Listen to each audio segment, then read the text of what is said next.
Hello everyone, welcome to Study Hub. आज की इस क्लास में हम पढ़ेंगे सेल ऑर्गेनल्स या जिसे हम सेल ऑर्गेनलीज भी बुलाते हैं उसके बारे में। तो ये सेल ऑर्गेनलीज आखिर होती क्या है? अपनी पिछली क्लास में हमने पढ़ा सेल के बारे में। सेल जो कि हमारी बॉडी का सबसे इम्पोर्टेंट हिस्सा होता है, ठीक वैसे ही जैसे किसी बिल्डिंग में ईंटें।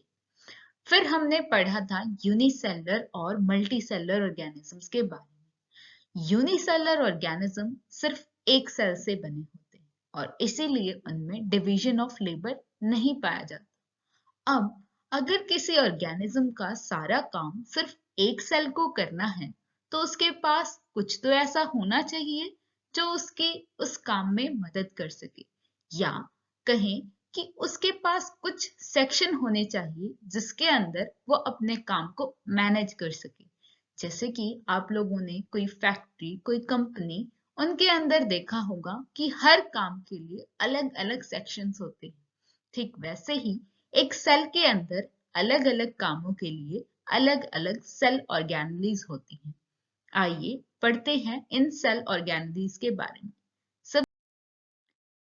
सबसे पहले है सेल मेम्ब्रेन।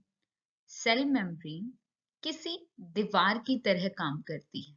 जैसे एक दीवार हमारे घर की आउटर बाउंड्री डिसाइड करती है, ठीक वैसे ही सेल मेम्ब्रेन सेल की आउटर बाउंड्री होती है। जैसे हमारे घर की दीवार पे एक गेट होता है जिसके थ्रू लोग अंदर से बाहर और बाहर से अंदर जाते हैं, वैसे ही ये मेम्ब्रेन सेमी परमिएबल होती है।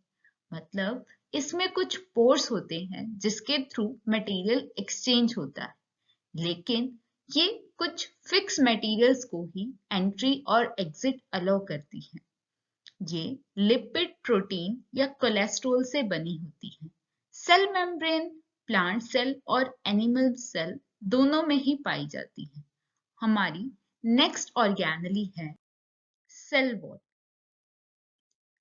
सेल वॉल सिर्फ प्लांट सेल्स में पाई जाती है। इसका काम है एक्स्ट्रा प्रोटेक्शन देना। आप लोग ये तो देखते ही हो कि एनिमल्स अपनी प्रोटेक्शन के लिए इधर से उधर मूव कर सकते हैं, लेकिन एक प्लांट हर मौसम, गर्मी, सर्दी, हर कंडीशन में एक ही जगह खड़ा रहता है, तो उसे एनिमल्स के कंपैरिजन में ज्यादा प्रोटेक्शन चाहिए। इसीलिए उसके सेल्स के पास अपनी प्रोटेक्शन के लिए एक एक्स्ट्रा दीवार, एक एक्स्ट्रा वॉल होती है जिसका नाम है सेल वॉल।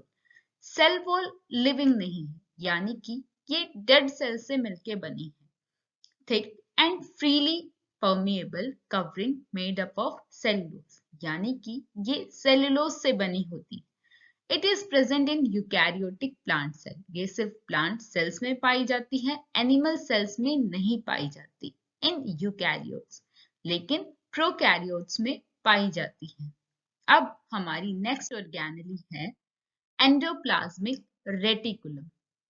एंडोप्लाज्मिक रेटिकुलम, जैसा कि आप इस फोटो में देख पा रहे हैं, कुछ ट्यूब्स जैसे स्ट्रक्चर से मिलके ये बना होता है। इसके दो टाइप्स हैं, rough endoplasmic reticulum and smooth endoplasmic reticulum. जब एंडोप्लाज्मिक रेटिकुलम के ऊपर राइबोसोम्स प्रेजेंट हो तो हम उसको बोलते हैं रफ, लेकिन राइबोसोम प्रेजेंट ना हो तो हम उसको बोलते हैं स्मूथ। अब अगर राइबोसोम प्रेजेंट होंगे तो राइबोसोम का काम होता है प्रोटीन सिंथेसिस, तो वो एंडोप्लाज्मिक रेटिकुलम प्रोटीन सिंथेसिस कर पाएगा, लेकिन जब नहीं होंगे तो नहीं कर पाएगा। इसीलिए rough endoplasmic reticulum protein synthesis करता है, जबकि स्मूथ एंडोप्लाज्मिक रेटिकुलम में लिपिड सिंथेसिस होती है। हमारी नेक्स्ट ऑर्गेनली यानी कि सेल के अगले हिस्से का नाम है गोल्जी अपरेटस। इसके बारे में हमें सबसे पहले कैमिलो गोल्जी नाम के इंसान ने बताया। जैसा कि आप इस पिक्चर में देख पा रहे हैं, इसमें कुछ ट्यूब्स जैसे स्ट्रक्चर एक दूसरे के पैरेलल रखे हैं और इन ट्यूब जैसे स्ट्रक्चर्स को हम बुलाते हैं सिस्टर्नी। एनिमल सेल्स के अंदर ये न्यूक्लियस के पास पाया जाता है, लेकिन प्लांट सेल में इधर उधर कहीं भी डिस्ट्रीब्यूट होता है। इसके दो हिस्से, दो फेसेस हैं। जो फेस न्यूक्लियस की तरफ होता है उस फेस को हम बोलते हैं सिस फेस, और जो फेस अपोजिट साइड यानी न्यूक्लियस से दूसरी तरफ होता है उस फेस को हम बोलते हैं ट्रांस फेस। तो गोल्जी अपरेटस के दो फेसेस हैं, cis face and trans face. अभी थोड़ी देर पहले हमने बताया था कि सेल ऑर्गेनेलीज ठीक उसी तरह होती हैं जैसे फैक्ट्री के अंदर अलग अलग कामों के अलग अलग सेक्शन। तो जैसे किसी फैक्ट्री में एक सेक्शन होता है जहां पैकिंग का और डिस्पैच का काम किया जाता है, ठीक उसी तरह गोल्जी अपरेटस सेल का वो सेक्शन है जिसका फंक्शन यानी जिसका काम है packing and dispatch of materials. अब चलते हैं हमारी अगली ऑर्गेनेली की तरफ जिसका नाम है माइटोकॉन्ड्रिया। माइटोकॉन्ड्रिया एक डबल मेम्ब्रेन बाउंड स्ट्रक्चर है। जैसा कि आप इस पिक्चर में देख पा रहे हैं, इसके अंदर दो मेम्ब्रेन्स हैं, वन जो ग्रीन कलर की है एंड सेकेंड जो ऑरेंज कलर की है।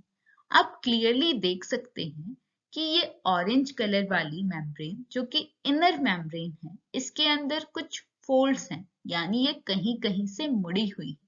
इन फोल्ड्स को हम बुलाते हैं क्रिस्टल। आउटर मेम्ब्रेन पोरस है और इनर मेम्ब्रेन में फोल्डिंग्स हैं। माइटोकॉन्ड्रिया को पावर हाउस भी बुलाया जाता है। पावर हाउस क्योंकि ये सेल को पावर देता है, एनर्जी देता है सभी काम करने के लिए, सभी फंक्शंस परफॉर्म करने के लिए। माइटोकॉन्ड्रिया सेलुलर रेस्पिरेशन की साइट है, यानी कि सेल के अंदर रेस्पिरेशन माइटोकॉन्ड्रिया में होती है, और उसी रेस्पिरेशन का जो प्रोडक्ट है वो है एटीपी, जिससे हमें एनर्जी मिलती है। अब चलते हैं हमारे अगले सेल ऑर्गेनली या सेल ऑर्गेनेली की तरफ जिसका नाम है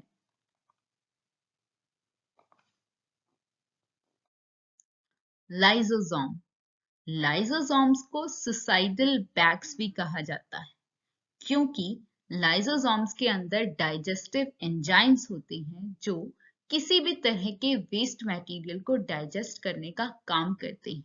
बट ये डाइजेस्टिव एंजाइम्स इतने पावरफुल होते हैं कि जब सेल फंक्शन करना बंद कर दे या उसमें कोई प्रॉब्लम्स आ जाए तो ये पूरे सेल को भी डाइजेस्ट कर सकता है, और ये खुद के सेल को ही खत्म कर देता है, डाइजेस्ट कर जाता है। इसीलिए इसका नाम है सुसाइडल बैग्स। लाइसोसोम भी एक मेम्ब्रेन बाउंड स्ट्रक्चर है और स्फेरिकल शेप का है।